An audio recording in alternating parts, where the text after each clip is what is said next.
C'est un plaisir renouvelé de vous retrouver dans cette vidéo de manipulation du logiciel AlgoBox. AlgoBox est un logiciel libre et gratuit d'enseignement et d'apprentissage de l'algorithmique. Il est facilement téléchargeable sur Internet, le site officiel. Nous allons voir dans cette vidéo comment écrire un algorithme à l'aide d'AlgoBox. Pour exécuter le logiciel en question, il suffit de double-cliquer sur son icône sur le bureau ou de passer par le menu démarrer. L'algorithme sur lequel nous allons travailler est le suivant, qui s'affiche ici tout de suite. Nous avons les variables déclarées, nous avons donc l'ensemble des instructions. On va donc directement aller sur l'interface du logiciel AlgoBox pour commencer donc à traduire notre algorithme que voici sur ce logiciel. Pour déclarer une variable, il faut simplement cliquer sur le bouton déclarer nouvelle variable. Et là, la première variable à déclarer, c'est la variable i. Nous écrivons ici i de type nombre ou de type entier. On valide. Et ensuite, nous allons procéder de la même manière pour la variable somme.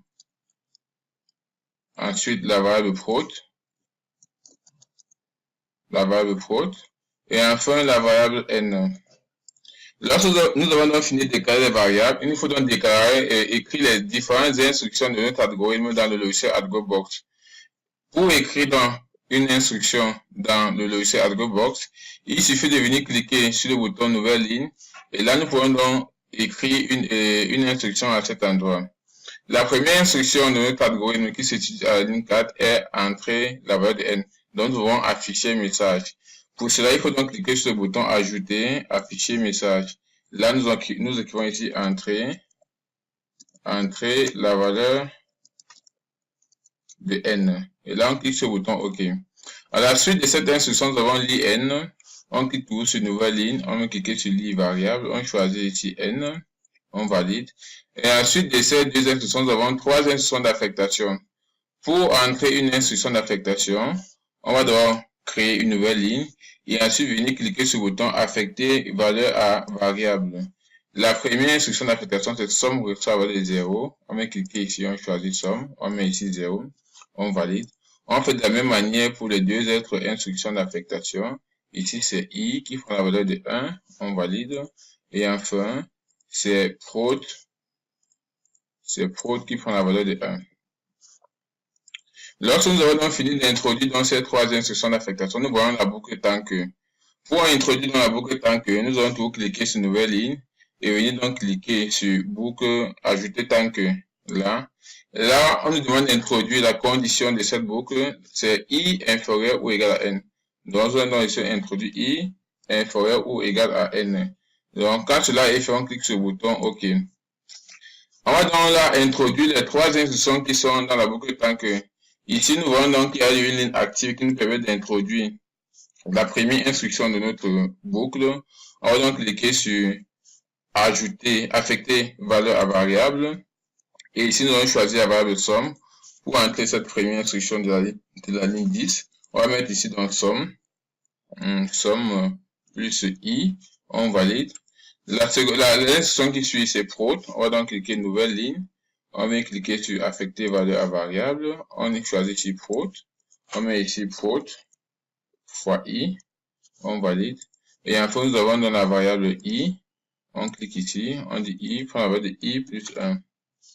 On valide. Là maintenant, il nous manque deux instructions à écrire. Des instructions de la ligne 14 et 15. Si nous cliquons sur nouvelle ligne, nous restons toujours dans la boucle tant que. Or, nous voulons écrire ces deux instructions hors de la boucle tant que. Donc, pour cela, on va donc supprimer la nouvelle instruction que nous voulons ajouter. On supprime. Et il faudrait se positionner donc à ce niveau. Donc, faire un tant que avant de cliquer sur nouvelle ligne pour pouvoir écrire les deux instructions qui sont hors de la boucle. Donc là, on peut donc aisément entrer notre instruction de la ligne 14. Et pour entrer cette instruction dans AlgoBox, on va l'entrer en utilisant quatre instructions différentes. La première, ça serait la somme des. La seconde, ça serait n. La troisième, ça serait premier entier r. Et la quatrième, ça serait somme. On va donc aller pas à pas. Donc, premier, c'était message. On va cliquer sur afficher message. Et là, on va dire la somme des. On valide. Et ensuite, on va afficher n. Donc, clic nouvelle ligne. On dit afficher ajouter, afficher variable. On choisit la variable n, on valide. Et ensuite, c'est un message. On clique sur afficher message. On dit premier entier, 1. On clique sur valider ou le bouton OK. Et ensuite, nous avons la variable somme à afficher. Et on clique ici, on choisit somme. Et puisque c'est la dernière valeur à ajouter, on va mettre ajouter un retour à la ligne pour pouvoir écrire la prochaine instruction de la ligne 15. On va donc procéder de la même manière pour introduire la dernière instruction de notre algorithme. On va donc cliquer nouvelle ligne. On fait toujours afficher message. C'est le produit des, on valide. On clique sur nouvelle ligne. On va ajouter une variable. On choisit n, on valide. Nouvelle ligne. On procède toujours de la même manière. Ça, c'est un message à ajouter. On va dire premier entier toujours, 1. On valide. Et enfin, on va ajouter dans la variable float. Donc là, on met un retour à la ligne et c'est bon.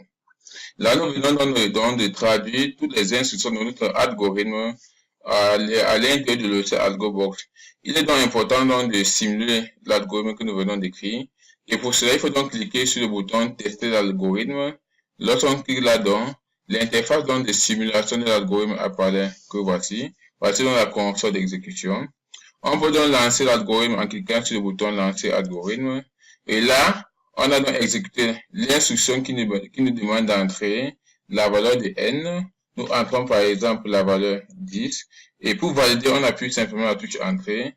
Et là, nous verrons donc le résultat de sortie de notre algorithme. Merci d'avoir suivi cette vidéo de formation. On doit se retrouver dans les prochaines vidéos, toujours dans le même plaisir renouvelé.